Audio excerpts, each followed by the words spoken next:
transmitiendo desde la Ciudad de México. Urus Radio, una estación para compartir.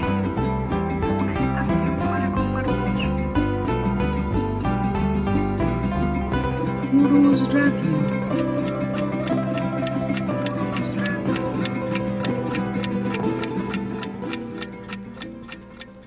Hola, hola, ¿qué tal? ¿Cómo están, amigos de Urus Radio? Aquí estamos con ustedes nuevamente, transmitiendo desde la Ciudad de México. Y pues bueno, hoy estamos a 10 de enero de 2022 y pues ya saben que es su programa de la verdadera historia de México. Los saludos, soy Doris.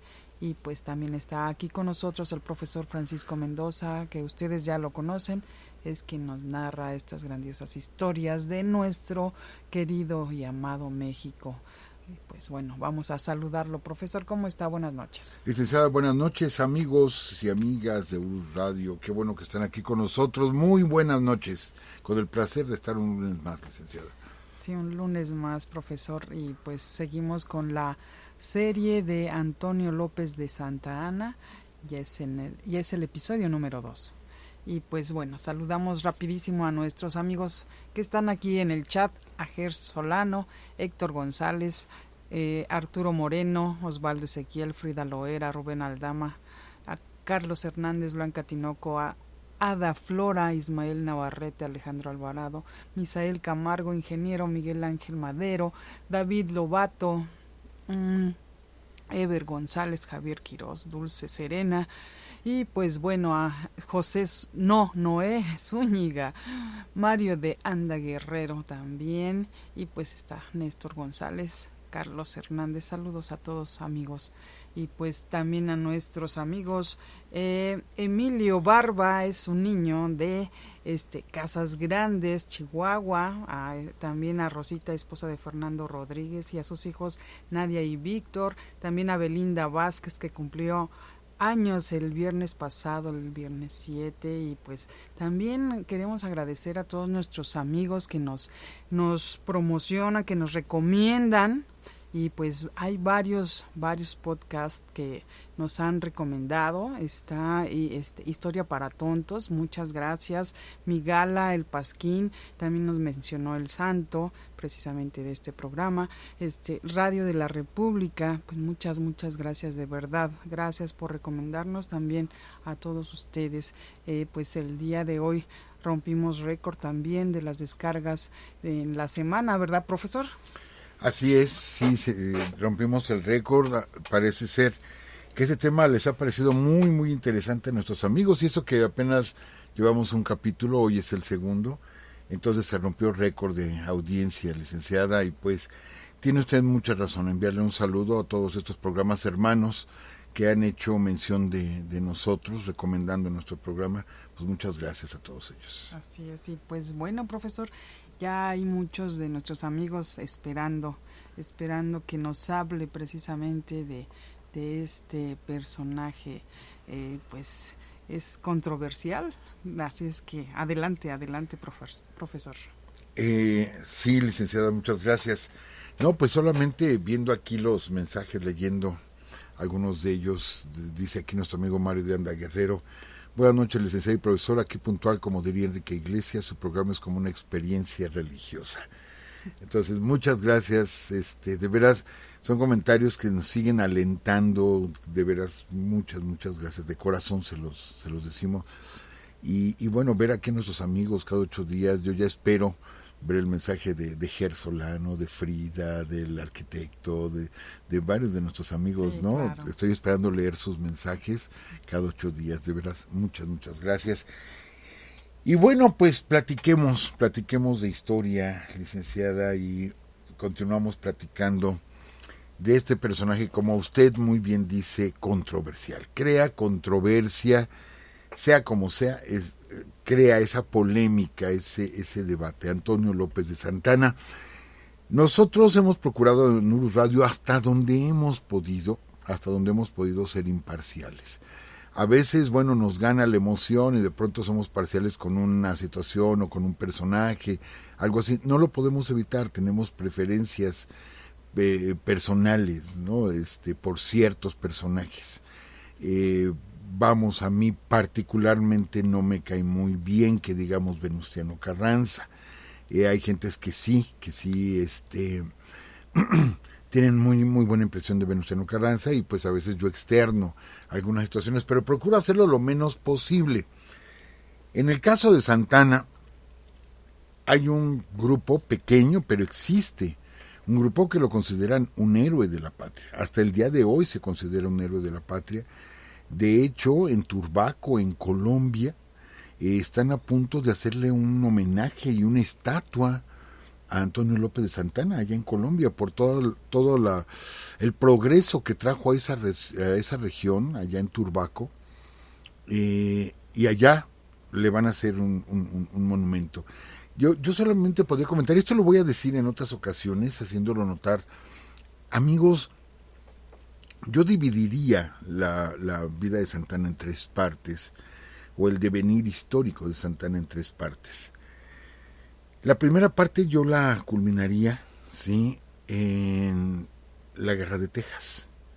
La segunda parte en la intervención norteamericana y la tercera parte, bueno, cuando ya hablamos de los años 50, quizá una cuarta parte cuando ya él pues está fuera de México, regresa, es encarcelado, lo juzgan, lo meten a San Juan de Ulúa, bueno, ya muy grande de edad, etcétera. De todo eso pues ya platicaremos.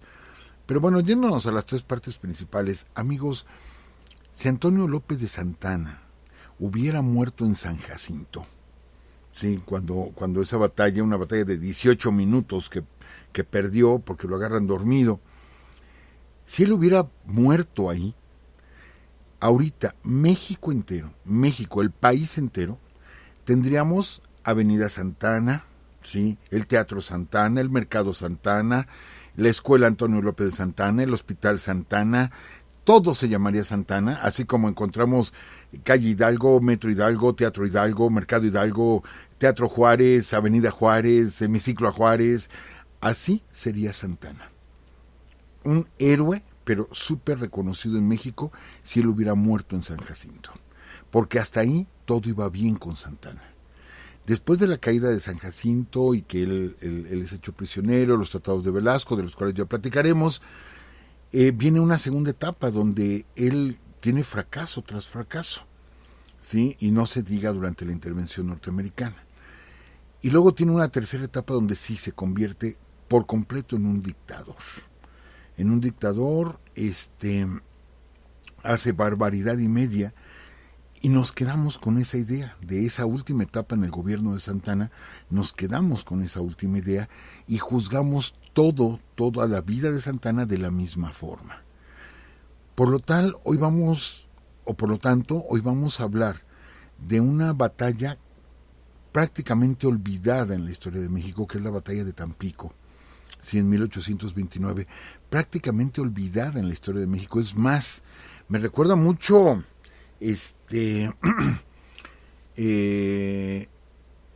bueno, es querer borrar de la historia un personaje.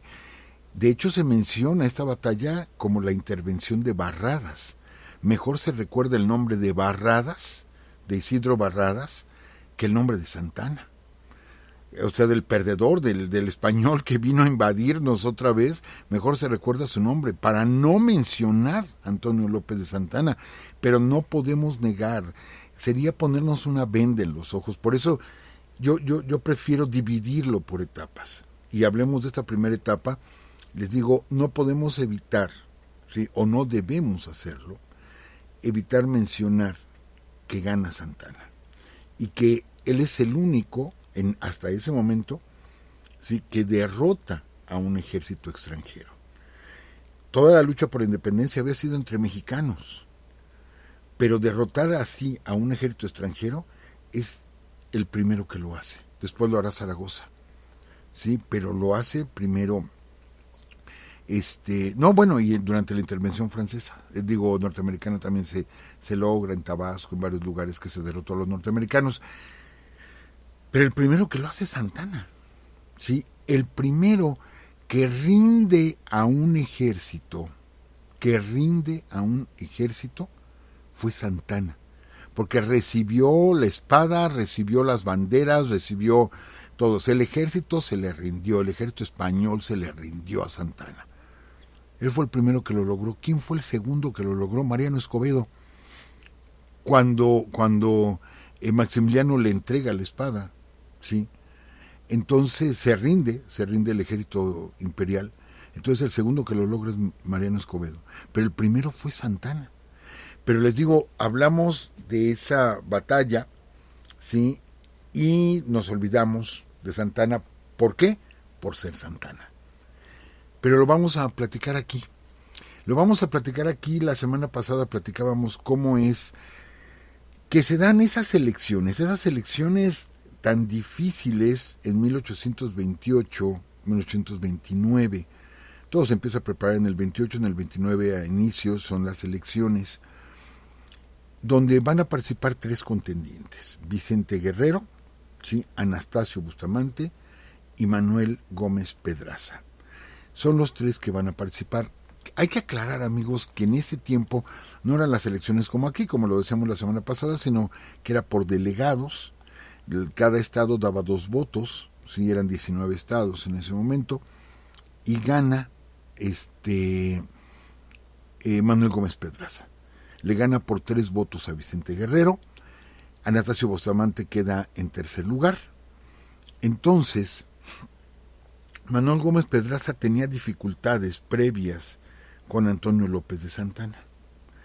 Entonces Antonio López de Santana encabeza un movimiento en Jalapa, un levantamiento que posteriormente será el motín de la Acordada aquí en la Ciudad de México, con la quema del Parián y todo esto, este movimiento que organizó Vicente Guerrero, diciendo que había un fraude electoral, y organiza un plantón en el Zócalo. Lo hemos platicado varias veces, que es el primero que organiza un plantón político en México, Vicente Guerrero, ¿sí?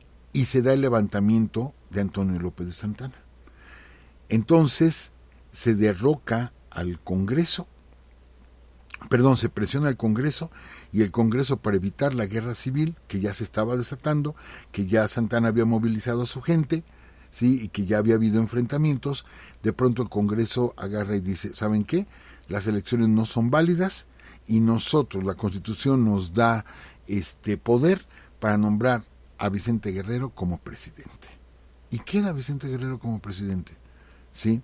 Entonces Manuel Gómez Pedraza, que le iban a entregar la presidencia, pues no se le entregan, y sale de México y se exilia en los Estados Unidos.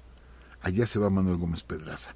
Entonces, el segundo lugar pasa al primero, y el tercer lugar pasa al segundo. En este caso, Anastasio Bustamante queda como vicepresidente del país. ¿Qué sucede?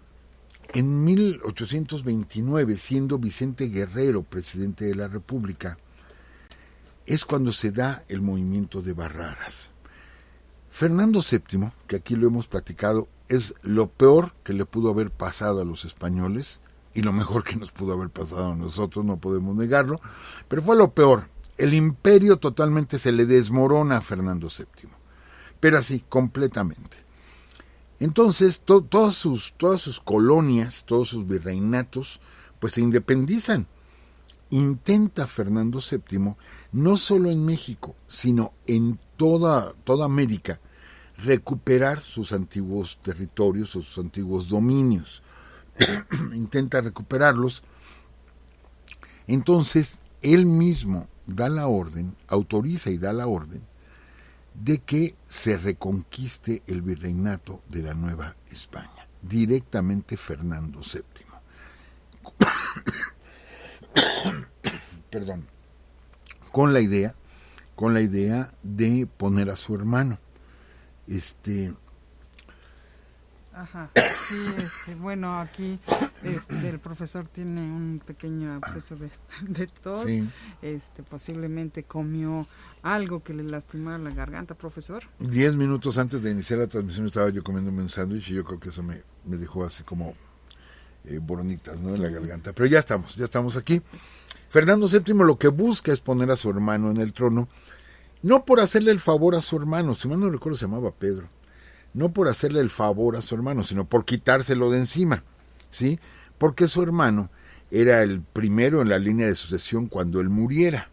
Entonces él quería dejárselo a su hija, como fue a Isabel II, le dejé el trono y quería quitar de la jugada a su hermano. Entonces dice, pues ¿dónde lo pongo? Pues lo mando a México. Entonces hay que tomar de nuevo el virreinato. Para esto, amigos, ubiquemos el mapa y recordemos que el Golfo de México es un semicírculo. Y a la entrada de ese semicírculo están nada más y nada menos que Cuba.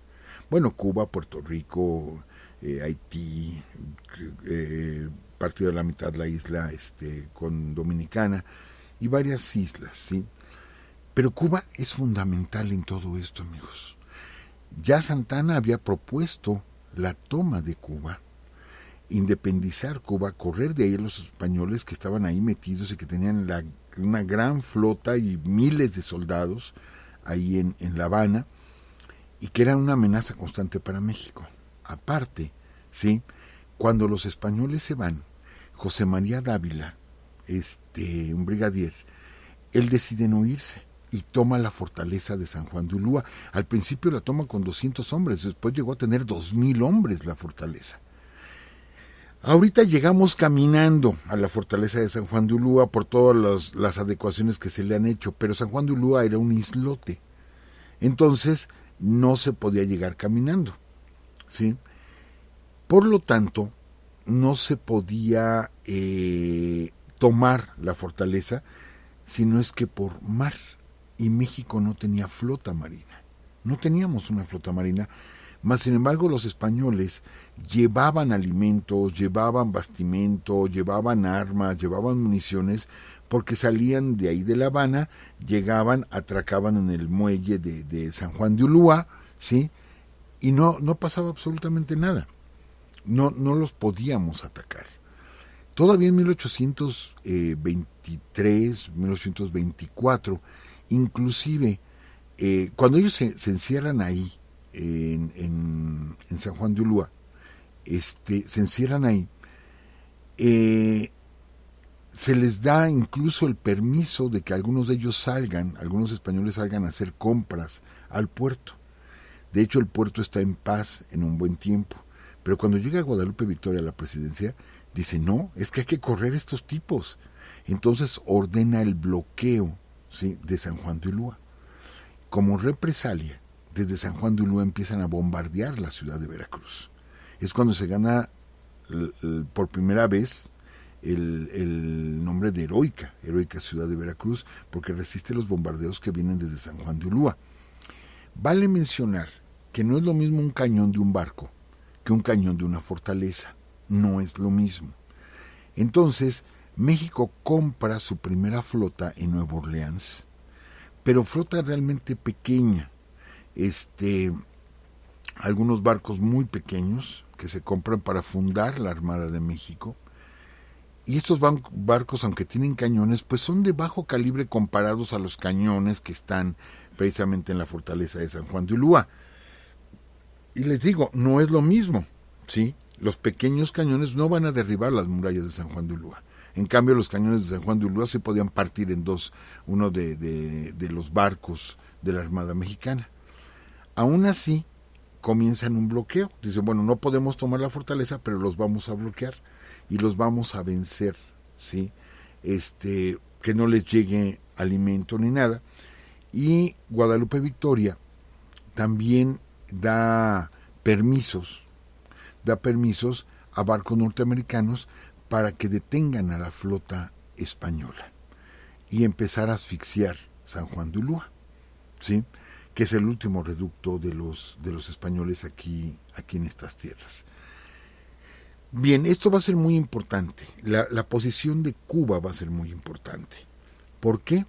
Porque México tiene la idea de tomar Cuba, pero también Colombia tiene la idea de tomar Cuba. ¿Quién está en Colombia? Pues nada más y nada menos que Simón Bolívar. Simón Bolívar, que bueno, está gobernando, aunque pues tuvo muchos problemas Simón Bolívar con el Congreso y todo, pero está gobernando.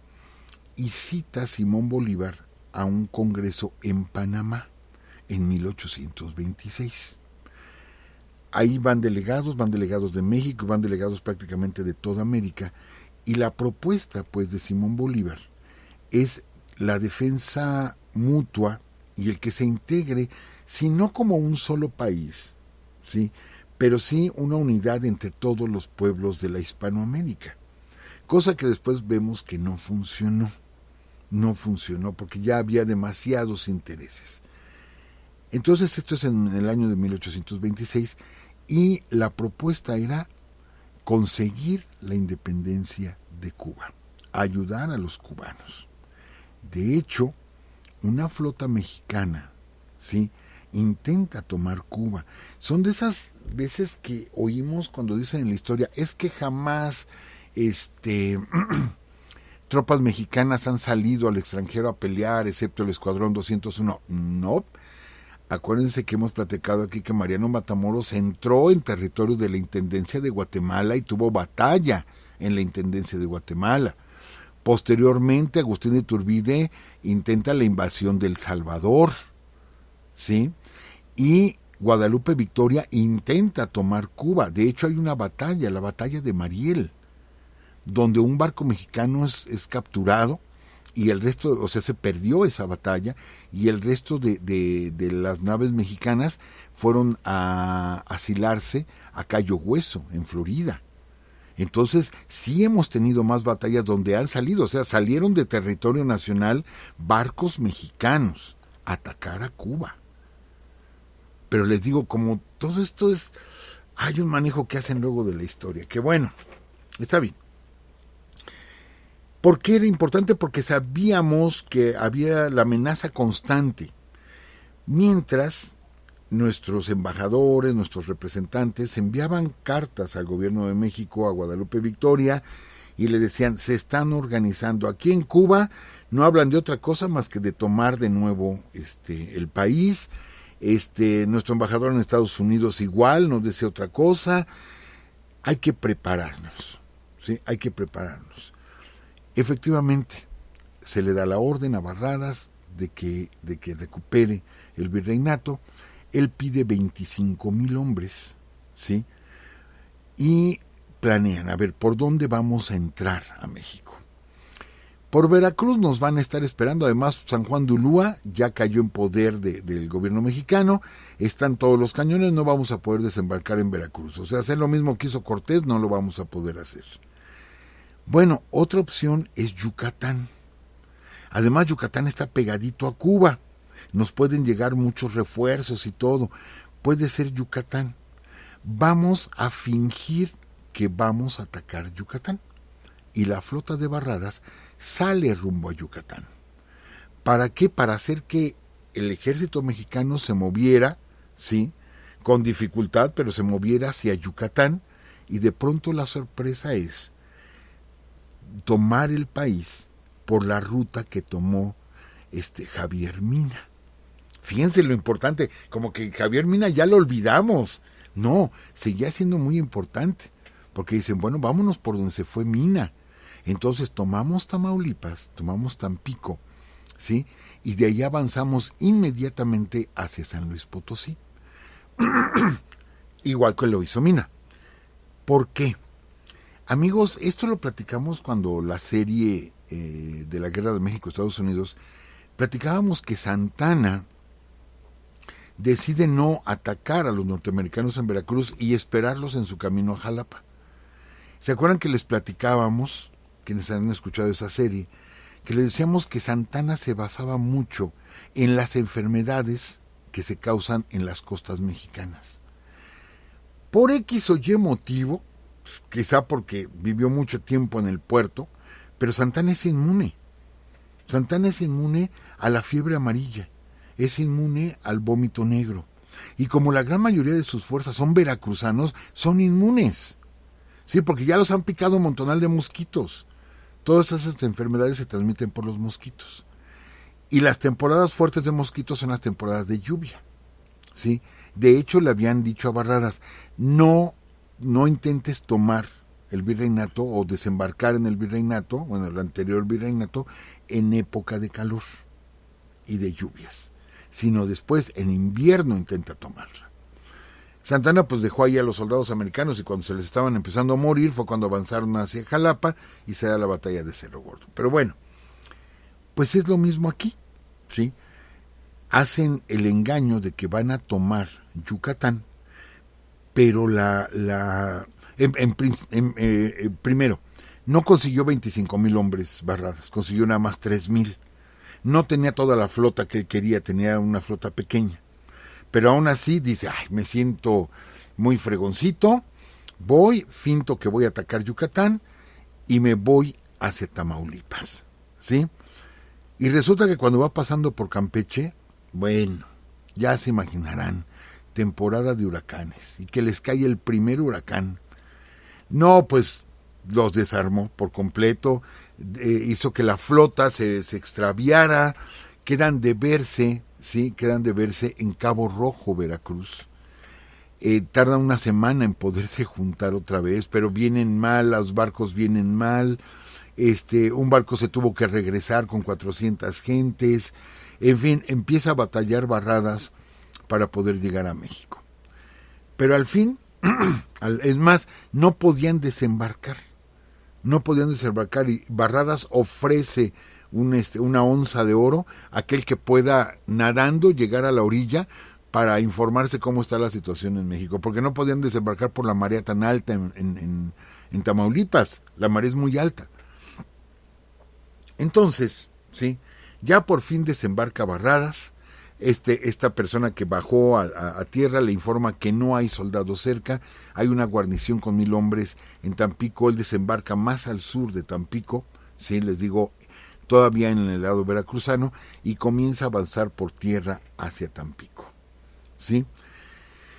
Toma la ciudad de Tampico, y entonces, para ese momento, México ya sabía que se preparaba una invasión, pero efectivamente no sabían por dónde llegaban. Ahora, ir a Yucatán, aquí lo hemos platicado, en ese tiempo no se podía ir caminando a Yucatán. Atravesar la selva era terrible, era más fácil en barco, ¿sí? De aquí a que llegaban las noticias de que vieron barcos españoles en Yucatán, llegaban a Veracruz las noticias, y luego de Veracruz a la Ciudad de México, luego que la Ciudad de México diera la orden de que salieran barcos a Yucatán. Por favor, esa finta que hacen los españoles no les sirve de nada. ¿Por qué? Por el retraso en las comunicaciones que hay en México. No les va a servir de nada, ¿sí? Cuando está llegando la noticia de que ven barcos españoles allá en Yucatán y que allá seguramente es la invasión, al otro día ya está llegando la información de que desembarcaron en Tamaulipas. Al otro día. Entonces, pues el gobierno mexicano, sí, que está bajo las órdenes de Vicente Guerrero, decide enviar un ejército para combatir a los españoles. Ahora, Vicente Guerrero, ya lo dijimos, llega al poder gracias al apoyo de Santana. Entonces, ¿a quién creen ustedes que va a llamar? Pues llama a Santana, ¿sí? Y le da la gran oportunidad. Efectivamente, Santana está en su hacienda, está en Manga de Clavo, y le llega la orden y sale inmediatamente Santana. Las crónicas dicen que iba feliz el hombre porque le dieron esa encomienda, pues sí era una gran oportunidad de lucimiento personal, y sale inmediatamente para San Luis Potosí, de Jalapa a San Luis Potosí. Cuando llega a San Luis Potosí, allá los potosinos no lo querían muy bien, ¿sí? Entonces él llega y dice, pues a ver, necesito dinero, pues nadie le prestaba dinero. Necesito hombres, pues nadie se daba de alta, y empieza a organizar una leva y empieza a organizar un ejército, ¿sí? A fuerza, e inclusive de su propia bolsa, primera vez de muchas que lo hizo, ¿sí? De su propia bolsa, pagó los saberes del ejército, de su propia bolsa, para completar porque no conseguía dinero. La cuestión es que arma un pequeño ejército y sale a marchas forzadas rumbo a Tamaulipas, ¿sí? Marchas forzadas, estamos hablando de que tiene que cruzar cientos de kilómetros, estamos hablando de la época de lluvias, ¿sí? Su tropa va mal armada, es gente sin experiencia, pero aún así llega hasta Tampico, a un ladito de Tampico.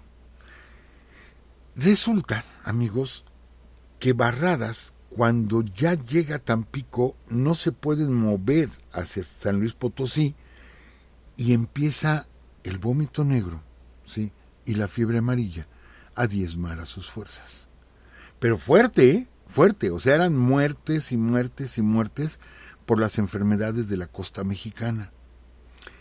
Entonces él intenta moverse, le habían dicho que iba a llegar todo un ejército a apoyarlo, que nada más él como que tomara una cabeza de playa, y nunca llegaron, lo dejaron solo a Barradas.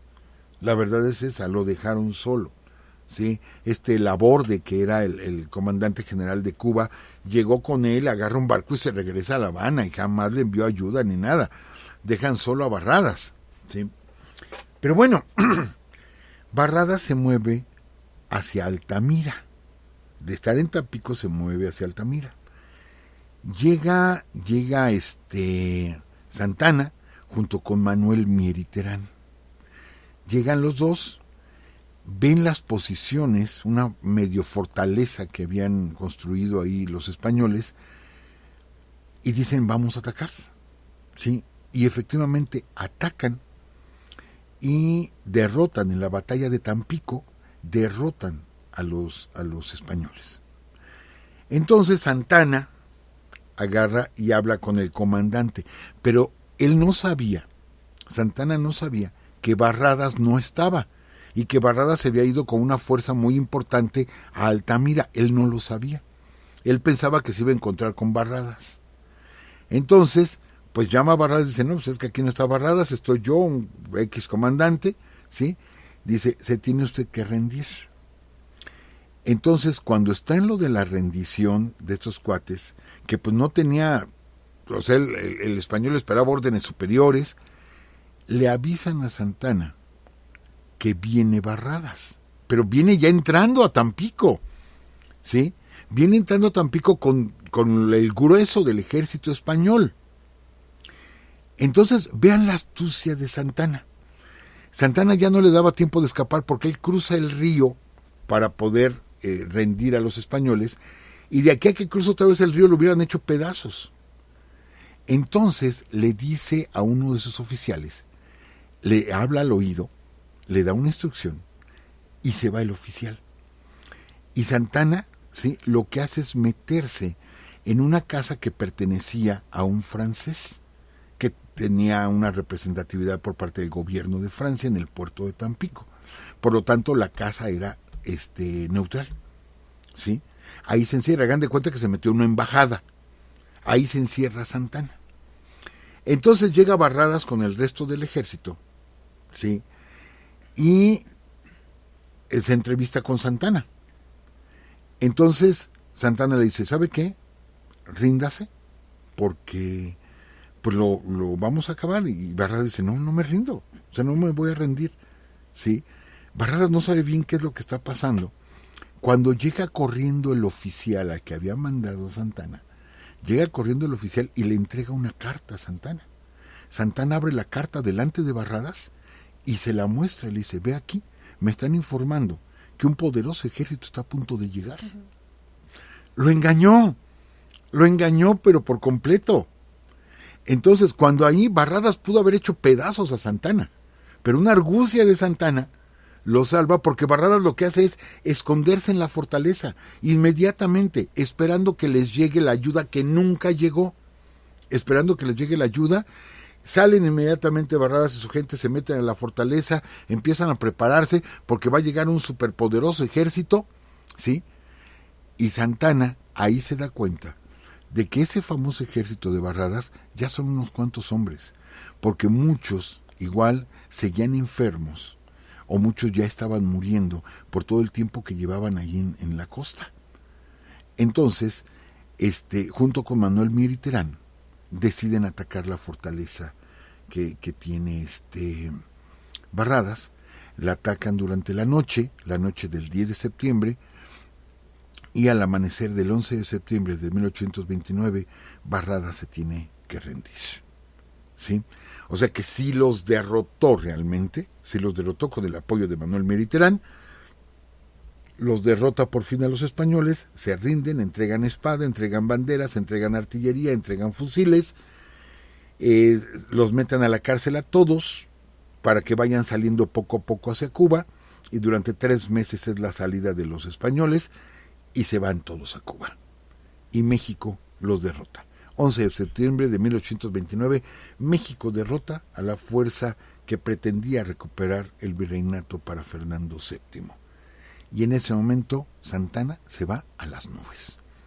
Pero así, a las nubes. De hecho, Santana regresa, ¿a dónde? A Veracruz. Tenía que llegar a Veracruz. Cuando llega a Veracruz, un corresponsal de un periódico norteamericano, si mal no recuerdo, el Times, decía el corresponsal que lo recibieron como un dios romano, de lo popular que era. Cuando la noticia se corrió en todo el país, a la Ciudad de México llegó en la madrugada la noticia. Llegó en la madrugada, pónganlo ustedes, del 14, del 15 de septiembre, llegó en la madrugada la noticia, pues a esa hora empezaron a repicar las campanas en toda la Ciudad de México, empezaron a lanzar fuegos pirotécnicos, ¿sí? Y a anunciar en todas partes que se había derrotado a Barradas. ¿Cuál fue el error de Barradas? El error de Barradas, aparte que no lo apoyaron, ¿sí?, fue creer. Si no lo apoyaron, ¿qué venía a hacer? Bueno, pues porque él tenía la idea. Le habían platicado que México estaba hasta el copete de los del mal gobierno que había, desde Iturbide, desde el Triunvirato, Guadalupe Victoria, Vicente Guerrero, y que iban a aplaudir la llegada de los españoles y que inmediatamente el pueblo se iba a desbocar en ayuda de los españoles y que iban a derrocar a un puñado de insurgentes desorganizados, que no tenían un ejército, que lo iban a derrotar fácilmente y que iban a apropiarse de todo el país, ¿sí?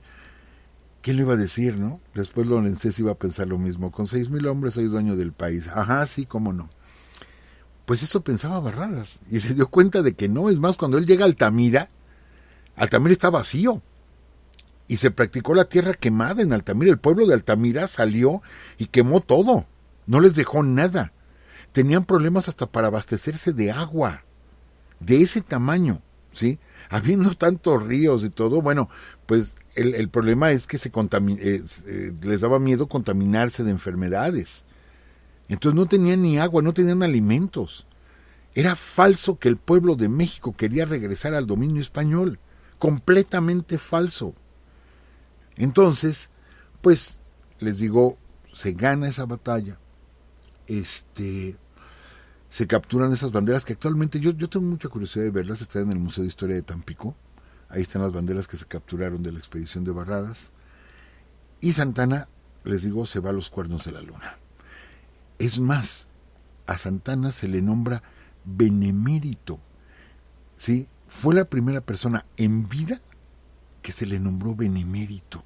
Ya se había nombrado a Hidalgo, Allende, pues obvio todos muertos, pero en vida ser benemérito de la patria. Después se nombraría a López Rayón, todavía en vida, pero el primero fue Santana, ¿sí? Entonces, vean cómo supo estar en el momento adecuado, que esto lo escuché igual en una conferencia. Supo estar en el momento adecuado, ¿sí? Y se convierte prácticamente en el libertador de México, o sea, en el que culmina la independencia. Esto sí lo tenemos que aclarar bien, amigos. En 1821, con la entrada del ejército trigarante, sí se consuma la independencia internamente, pero no externamente, porque España hasta 1836 va a reconocer nuestra independencia. Los primeros que reconocen la independencia de México son los Estados Unidos. Son los primeritos que dicen México es independiente y establecemos relaciones con ellos. ¿Por qué? Pues porque inmediatamente lo hizo Inglaterra. Sí, aunque ellos se habían peleado, era antigua colonia Estados Unidos de Inglaterra, pero pues son primos, pues. Y ellos lo que querían era la debacle del Imperio Español. Y el Imperio Español, porque era un imperio, pues por las colonias de América. Entonces, no le convenía a Inglaterra que España recuperara sus colonias, pero para nada le convenía. Por lo tanto, ¿sí?, en el momento en que México se hace independiente, luego lo reconoció. Inmediatamente, te reconozco. ¿Sí? Y nos reconoce Colombia. ¿Quién? Pues Simón Bolívar. Es quien nos reconoce inmediatamente. Por eso hay mucha amistad entre Colombia y México, ¿eh? Mucha amistad. Estamos muy relacionados con Cuba y con Colombia. Bueno, entonces, pues Santana resulta que se une al Plan de Iguala. Él es el que liberó el estado de Veracruz durante la campaña del ejército trigarante. Él derroca a Agustín de Iturbide. Él propone que el país sea una república con el plan de Jalapa y después el plan de Casamata, ¿sí? Él pone a Vicente Guerrero y derroca a Gómez Pedraza y pone a Vicente Guerrero en la presidencia. Vean el poder que ya tiene Santana. Tiene muchísimo poder, muchísimo. Y el señor, bueno, pues me voy a mi hacienda. A él le encantaba estar en su hacienda, le encantaba andar pastoreando con los animales, viendo cómo se trabajaba. Y ahorita vamos a platicar una anécdota de eso. ¿Qué sucede? Que bueno, se viene un levantamiento, ¿sí? Un levantamiento en contra de Vicente Guerrero y el desconocimiento, bueno, lo hacen prisionero a Vicente Guerrero y se le desconoce como presidente. Anastasio Bustamante es quien organiza este levantamiento contra Vicente Guerrero, que era el vicepresidente. ¿Cómo vamos a vivir eso en la historia de México? Que el vicepresidente quita al presidente. Por eso desde la Constitución del 17 ya no hay vicepresidente en México. Que muchos entendemos que es como el secretario de Gobernación, más o menos es como el segundo en el poder, pero la Constitución no establece vicepresidencias en México desde el 1917, precisamente por esos golpes de Estado que tuvimos en el siglo XIX. Entonces, le da el golpe de Estado a Guerrero, capturan a Guerrero, Picaluga, ya hemos platicado aquí de la muerte de Guerrero, se lo llevan a Oaxaca, de ahí lo juzgan, etcétera, y lo fusilan. Fusilan a Vicente Guerrero. Justo un día después del fusilamiento de Vicente Guerrero, que no estaba enterado Santana nada más porque lo habían hecho prisionero.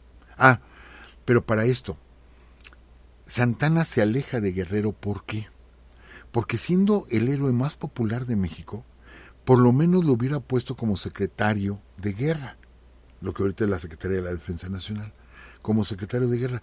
No, Vicente Guerrero, gracias, lo hiciste bien, que te vaya bien. Y Santana se enoja. Fue lastimado su ego de Santana y se va a su hacienda y cuando sabe que hay un levantamiento no mete las manos. Entonces cuando se entera que Anastasio Bustamante tiene prisionero a Vicente Guerrero, ¿sí?, solo le envía una carta que llega un día después del fusilamiento, donde le pide la vida de Guerrero y donde le dice, oye, mira, pues aunque yo me peleé con Guerrero, pero pues la verdad yo lo estimo mucho, es un héroe, etcétera, etcétera, nada más no toqué su vida. Pero ya estaba muerto, ¿sí? Ya estaba muerto. Entonces, Anastasio Bustamante comienza a ejercer el poder, ¿sí? De hecho, le decía al pueblo, no Bustamante, sino Brutamante, le decían. Anastasio Brutamante, por bruto, pero no por tonto, sino bruto de brutalidad, ¿sí? Desconoce la Constitución del 24, él es totalmente conservador, está luchando por los fueros, porque se habían perdido los fueros eclesiásticos y militares en la Constitución del 24, para que se recuperen esos fueros, y se pone en contra de la Constitución, y empieza a haber levantamiento tras levantamiento tras levantamiento, y obviamente, pues le iba a tocar a Santana. Y Santana también se levanta en contra de Bustamante. Acuérdense, amigos, Manuel Gómez Pedraza está en Estados Unidos, Él está allá, escondidito. Bueno, allá, de paseo en Estados Unidos. Entonces empieza a luchar Bustamante ¿sí?, empieza a luchar con muchos levantamientos en el país, en contra de su dictadura. Prácticamente era un dictador. Había tomado el poder, tenía el control del Congreso, había desconocido la Constitución del 24. Entonces, Santana se levanta en la zona de Perote, en la zona de Jalapa. Toda esa zona es Veracruz, insisto, es su zona de él, ¿sí? Se levanta, se enfrentan contra las fuerzas de Bustamante, se enfrenta Santana en Puebla. El chiste es que van a encontrarse los dos, y la propuesta de los mexicanos era: ya paren esto, o sea, ya pónganse de acuerdo ustedes. Entonces deciden, ¿sí?, firmar unos tratados que se le conocen como los tratados de Zabaleta, en Puebla, donde Santana le dice: ¿sabes qué? Es que tú usurpaste el poder y tú mataste a Guerrero, y quien debió haber quedado como presidente era Manuel Gómez Pedraza. Y Bustamante decide renunciar a la presidencia y entregarle el poder a quien legítimamente le correspondía, a Manuel Gómez Pedraza, ¿sí?, a petición de Santana, y parar la guerra civil. Nada más que a Manuel Gómez Pedraza nada más le quedaban 3 meses de gobierno. Ya habían pasado 3 años, 9 meses, ¿sí?, de que empezó todo esto con Vicente Guerrero y todo. Habían pasado 3 años, 9 meses. En ese tiempo duraban 4 años los presidentes. Bueno, uno nada más, Guadalupe Victoria, los demás, no, todavía no. Pero oficialmente la Constitución decía que 4 años. Y entonces Santana pone en la silla presidencial, manda un emisario, le da dinero y vete a buscar a Manuel Gómez Pedraza a Estados Unidos. Y se lo trae de Estados Unidos, dice: ya eres presidente, ¿sí? Y lo pone en la presidencia. Pero ahora analicemos esto, amigos. Lo pone en la presidencia cuando él apoyó a Guerrero para que le quitaran la presidencia, ¿sí? Entonces, a ver, ahora, yo apoyé a Guerrero, pero después estuve en contra de Guerrero. Y estuve de acuerdo en que Bustamante subiera a la presidencia. Pero luego me peló contra Bustamante y regreso a Manuel Gómez Pedraza. Esto sí, se lo podemos criticar muy fuertemente a Santana. Lo que les decíamos, no vamos aquí nosotros a querer limpiar el nombre de Santana no es la idea, sino a platicar cómo fue la historia. Hay cosas que le inventaron a Santana, ¿sí?, y que aquí vamos a ir desmintiendo, pero hay otras cosas que no podemos negar, y Santana se brincaba de un lado al otro. Y lo digo era uno de los apodos que tenía, y lo digo sin ningún otro afán alburero, por así decirlo, que era un chaquetero, porque cambiaba de chaqueta, cambiaba de uniforme a cada rato. Entonces apoyaba a uno, apoyaba a otro, ¿sí? Eso sí fue siempre Santana. Santana se brincaba de un lado para otro. Actualmente le dicen chapulines, ¿no? Chapulines políticos, porque brincan de un lado para otro. Bueno, pues Santana sí lo era. La verdad es que sí lo era. Pero tenía, les digo, toda la popularidad. Entonces, sí, pues ya va a acabar la presidencia de Manuel Gómez Pedraza. Pero si ya puse y quité presidentes a mi antojo, pues con permiso, señores, ahora voy yo. Y se lanza a la candidatura para gobernar del 33, 34, 35 y 36. O sea, del 33 al 36 se lanza a la candidatura, y estando, les repito, con toda la popularidad, después de la batalla de Tampico, después era el consumador casi de la independencia, ¿sí?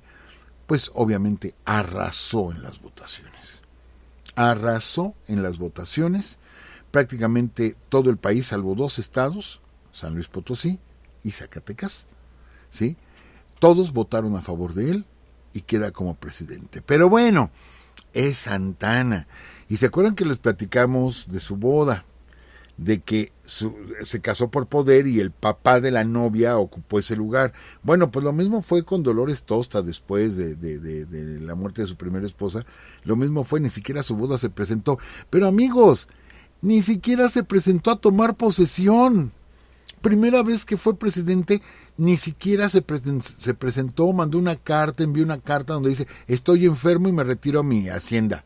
pero muchas gracias, ¿no? O sea, ahí les encargo. Y quien toma posesión es Valentín Gómez Farías, que fue la fórmula, ¿no? Santana Farías, Gómez Farías, como vicepresidente toma el poder, pero lo empieza a ejercer inmediatamente, porque ni siquiera se presentó a la toma de posesión.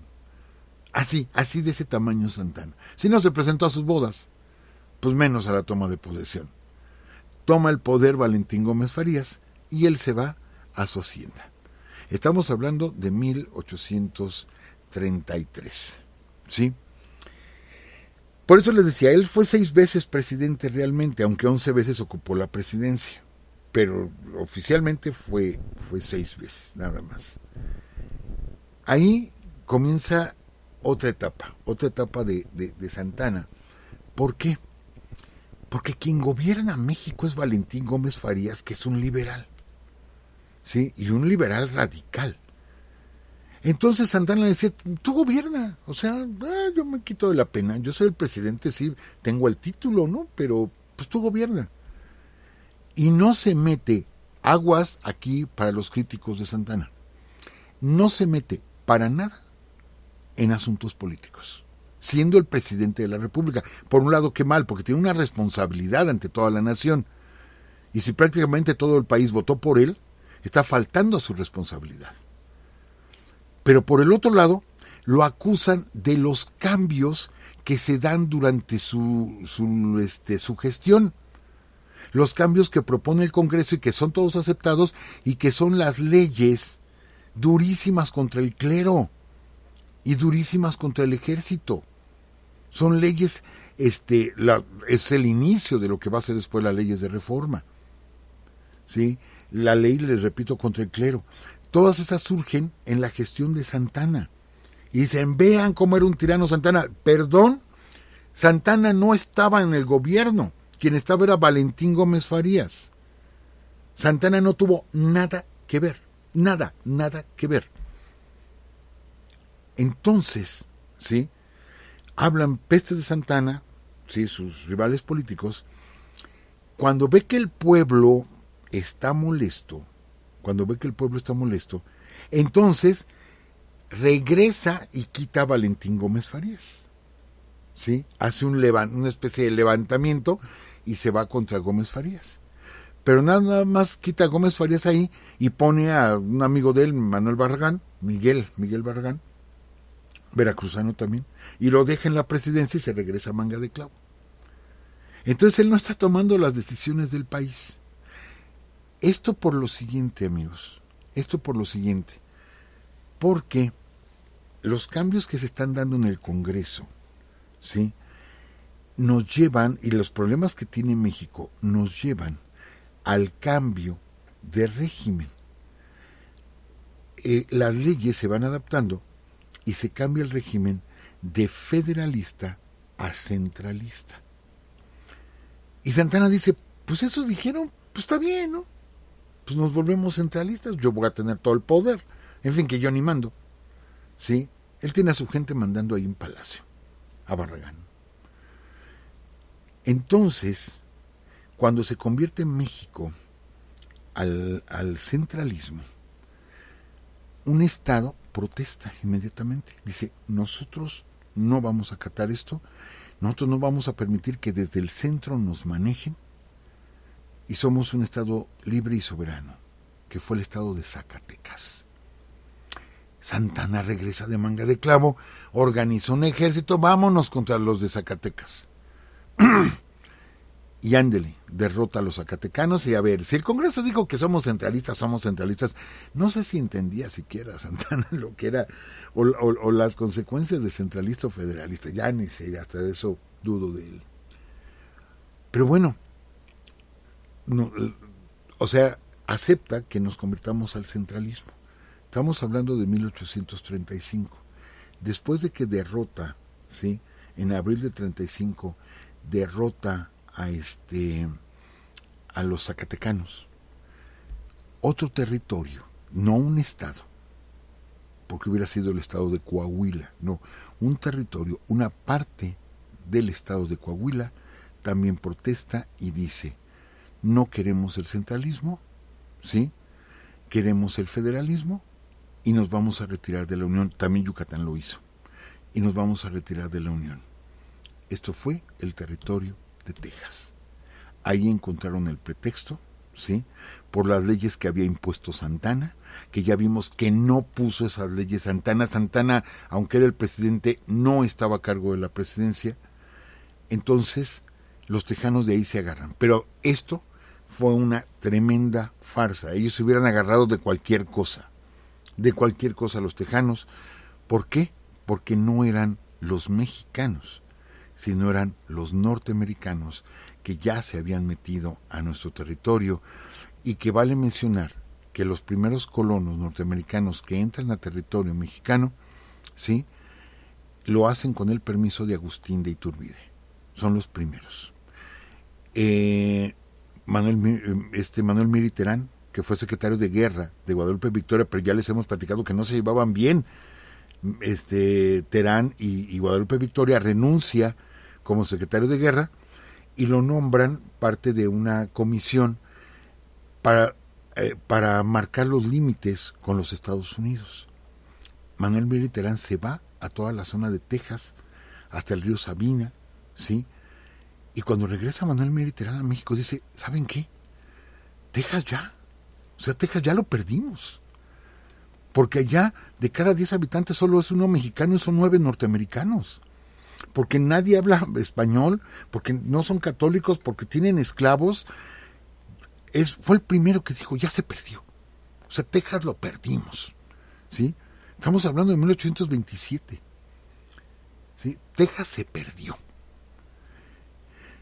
Y bueno, ahí es donde comienza la aventura de Texas, que vamos a platicar la próxima semana.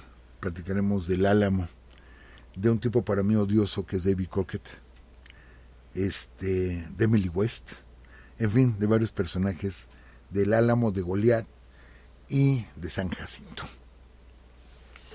Perfecto, profesor, pues muchas gracias. Como siempre, bien apasionante la historia que nos platica. Y pues bueno, nos quedamos con ganas de conocer y de saber más. Muchas gracias, profesor. Y gracias también a todos ustedes, amigos, que nos acompañan lunes tras lunes aquí en el chat, y a todos los que nos escuchan, de verdad, muchas gracias. Gracias también por recomendarnos. Y pues bueno, por acá los esperamos el próximo lunes a las 10 de la noche, ya saben, en www.spreaker.com/user/Urus Radio. Y si no nos escuchan el lunes, pues el recalentado, ya saben, en Spotify. Y pues bueno, sí, profesor, adelante. Bien rápido, nos invitaron a una entrevista que nos van a hacer el día de mañana para el Heraldo Radio, en el programa de nuestra amiga Adriana Delgado. El dedo en la llaga. El dedo en la llaga. Y parece ser que lo van a transmitir el viernes. Mañana nos entrevistan y lo transmiten el viernes. Ya les avisaremos, amigos, para ver si gustan escucharlo. Sí, les avisamos con tiempo en Facebook. Y pues bueno, ojalá igual puedan escuchar al profesor. Y pues nos vamos, amigos, que estén muy bien. Y saludamos rapidísimo a nuestros amigos, es el doctor Juan Carlos Ramírez y sus hijos allá en Chiapas, a José Carlos Trueba, que está en Zacatecas, a Diana Valeria Pimentel, que cumple 22 años, y que bueno, gracias a ella, Paolo Rojo ya nos escucha. Pues gracias de verdad a todos que nos ayudan a que cada vez más y más personas conozcan sobre nuestra historia. Que estén muy bien, amigos. Les mandamos un fuerte abrazo y síganse cuidando con esta situación de la pandemia. Ahora otra vez está subiendo, así es que no nos descuidemos. Que estén bien. Ya nos vamos. Hasta luego.